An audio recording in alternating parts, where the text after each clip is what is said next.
মাটির রাস্তা ঢালাই হবে আর তার জন্য বসানো হয়েছে ফলক।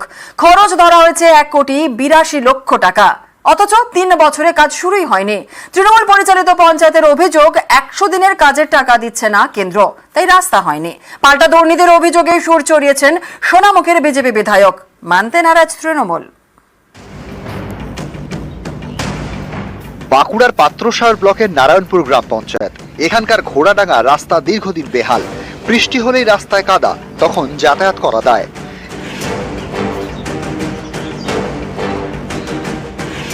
এখানে পাকা রাস্তার দাবি দীর্ঘদিনের। সেই মতো উদ্যোগ নেয় নারায়ণপুর পঞ্চায়েত। বসানো হয় ফলক, তাতে লেখা 2020-21 অর্থবর্ষে 100 দিনের কাজের প্রকল্প থেকে রাস্তা। 200 মিটার ঢালাই রাস্তার জন্য খরচ 1,82,00,000 টাকা। ফলক বসেছে, রাস্তা ঢালাই হয়নি। বাসিন্দাদের দুর্ভোগ কাটেনি।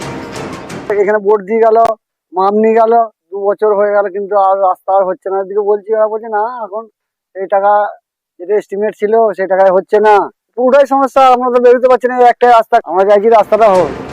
তৃণমূল পরিচালিত পঞ্চায়েতের দাবি, নিয়ম অনুযায়ী ফলক বসিয়ে জিও ট্যাগ করতে হয়, তারপর টাকা বরাদ্দ করে কেন্দ্র। কিন্তু 100 দিনের কাজের টাকা দিচ্ছে না, তাই রাস্তার কাজও শুরু করা যায়নি।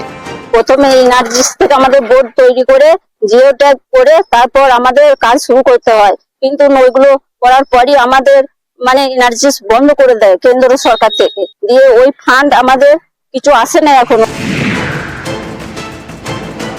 যখন রাস্তাটা হয় তখন সব বলে ওনারা করছেন, কাজ হলে ওনাদের হচ্ছে, বন্ধ হয়ে গেলে বিজেপি দিচ্ছে না। যদি বিজেপি দিচ্ছে না বলে, তাহলে যত রাস্তাঘাট হয়েছে সব বলতে হবে বিজেপি করে দিয়েছে, কেন্দ্রীয় সরকার করে দিয়েছে। তো এই জায়গায় দাঁড়িয়ে শুধু ওই জিও ট্যাগ করার জন্য বোর্ড টাঙাতে হয় না, এমনি করা যায়।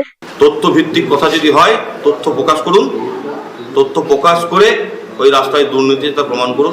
আইনের কাছে দ্রুত আমরা বলবো যে এর বিহিত ব্যবস্থা করতে। আর যদি না হয়, এটাও কিন্তু বলতে হবে যে এর বিরুদ্ধে যিনি বা যারা বা বিজেপির যেই বলুক, যে প্রকাশ্যে কিন্তু ক্ষমা চাইতে হবে।